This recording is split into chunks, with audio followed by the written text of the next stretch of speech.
Kita kalau di Indonesia biasanya kalau ngaji gitu pasti ada cemilan-cemilan kue. Kalau di sini ini biji kopi. Nih siap untuk kita makan. Bismillahirrahmanirrahim.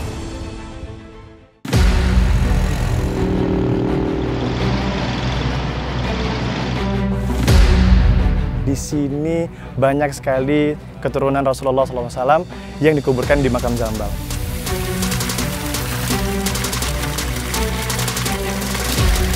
Ini merupakan bukti nyata atas doa sahabat Rasulullah SAW Abu Bakar As-Siddiq ketika mendoakan kota Tarim yang berkah akan airnya yang melimpah, Masya Allah.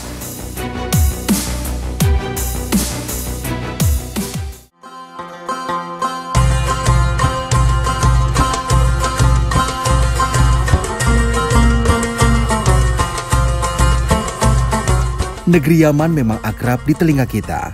Namun, tahukah kita mengenai negeri ini? Sesungguhnya Allah Subhanahu wa Ta'ala telah memuliakan negeri Yaman di antara negeri-negeri lainnya di dunia sesudah Madinah dan Makkah.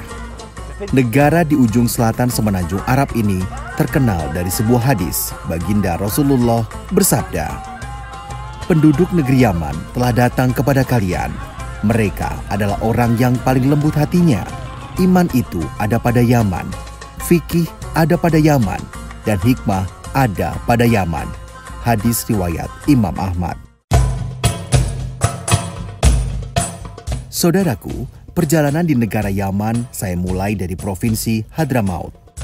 Di provinsi ini terdapat sebuah kota yang begitu dicintai kalangan cendekiawan Muslim, kota Tarim.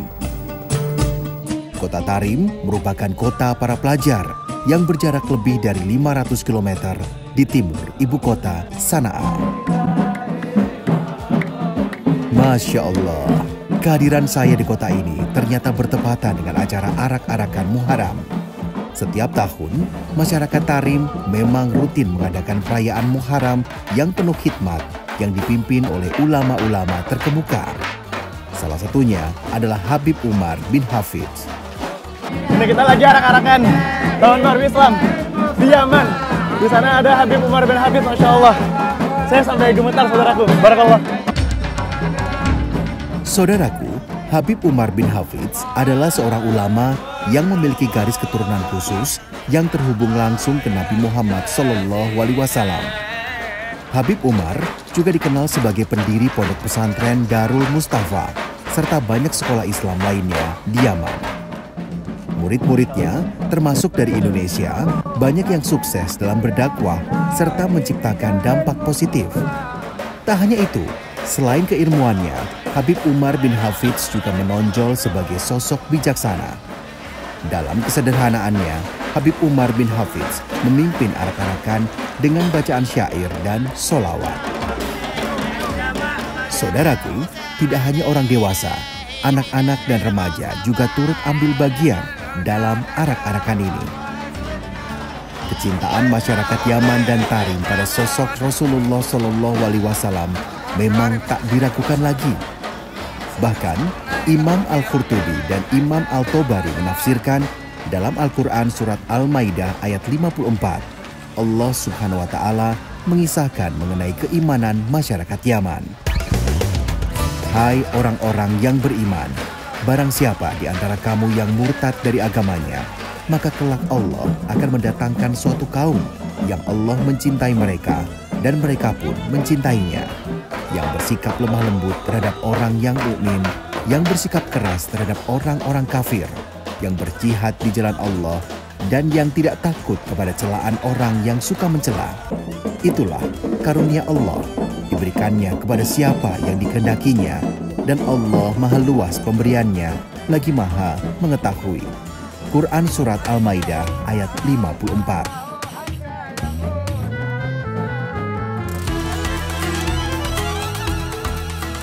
Saudaraku, setelah arak-arakan menyusuri jalan-jalan kota Tarim, acara dilanjutkan dengan doa bersama di Musola Ahlul Kisah yang berada di dalam area Darul Mustafa di daerah Aidit, kota Tarim. Saudaraku, Darul Mustafa merupakan sebuah lembaga pendidikan agama tradisional yang didirikan dan dipimpin langsung oleh Habib Umar bin Muhammad bin Salim bin Hafidz sejak tahun 1993. Yang membuat saya jauh lebih takjub bukan hanya sekadar kemeriahan acaranya, melainkan juga kebersamaan yang dibangun di antara muslim di sini. Masya Allah. Lihat saja, tak mengenal usia dan latar belakang.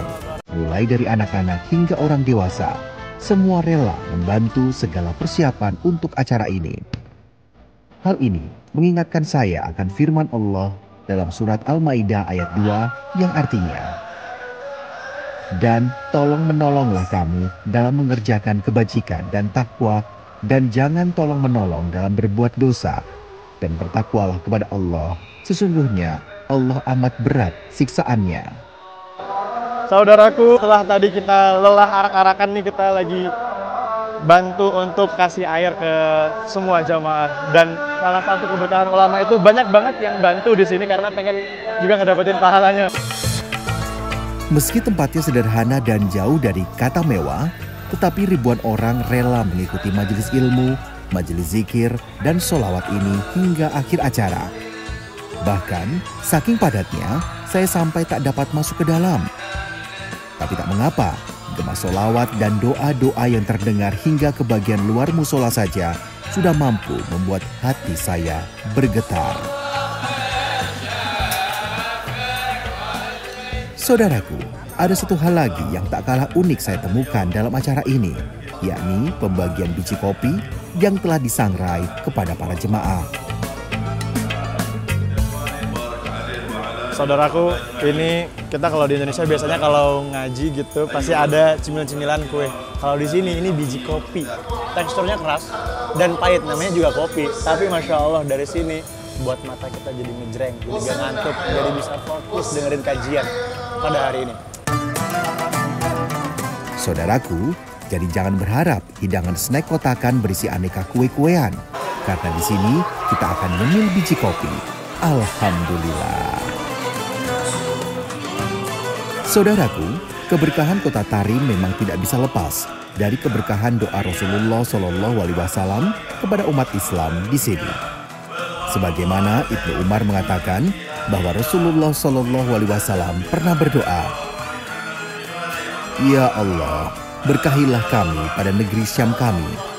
Ya Allah, berkahilah kami pada negeri Yaman kami." Hadis riwayat Bukhari dan Ahmad.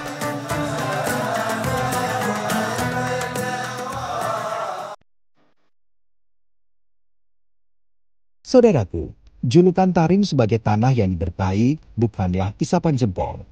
Bayangkan saja, meski berada di area tandus yang sangat kering, tetapi masyarakat Tarim tidak pernah kekurangan sumber-sumber mata air.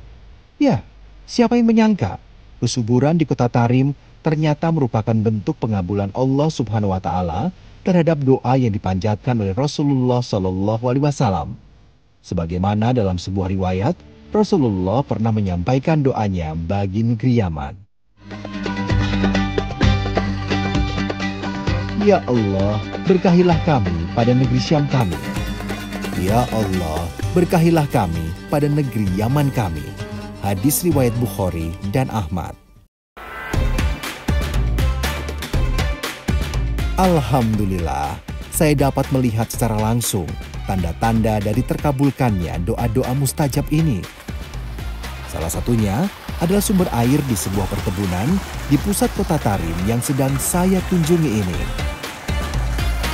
Saudaraku, ini merupakan bukti nyata atas doa sahabat Rasulullah SAW Abu Bakar As-Siddiq ketika mendoakan Kota Tarim yang berkah akan airnya yang melimpah.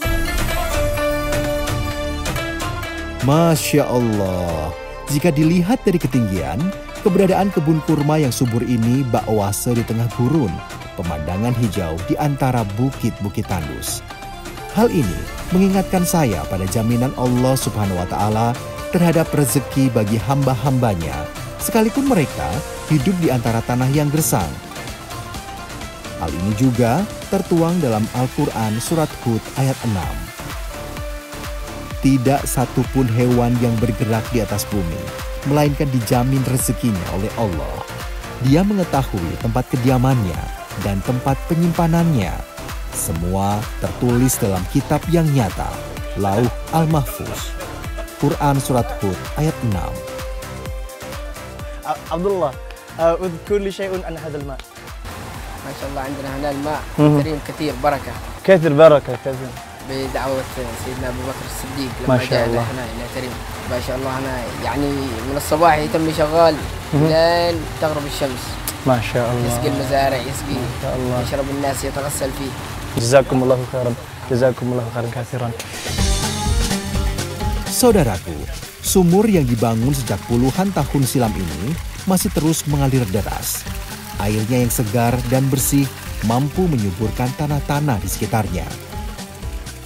Air yang mengalir dari sumur ini dimanfaatkan oleh masyarakat untuk keperluan sehari-hari, mulai dari mencuci sayur, kebutuhan rumah tangga, hingga mengairi perkebunan kurma yang begitu luas. Masya Allah. Jadi saudaraku Abdullah dan juga anak-anak di sini ini merupakan para penjaga-penjaga kebun kurma yang ada di sini, yang airnya mengalir sampai ke seluruh kebun kurma yang sangat luas sekali. Ini merupakan tanda keberkahan dari air yang ada di Tarim berkat doa dari sahabat Rasulullah Abu Bakar As-Siddiq radhiyallahu anhu. Masya Allah. Saudaraku, Allah Ta'ala berfirman dalam surah Al-Anbiya ayat 30 bahwasannya Allah mengatakan menjadikan semua yang hidup itu berasal dari air.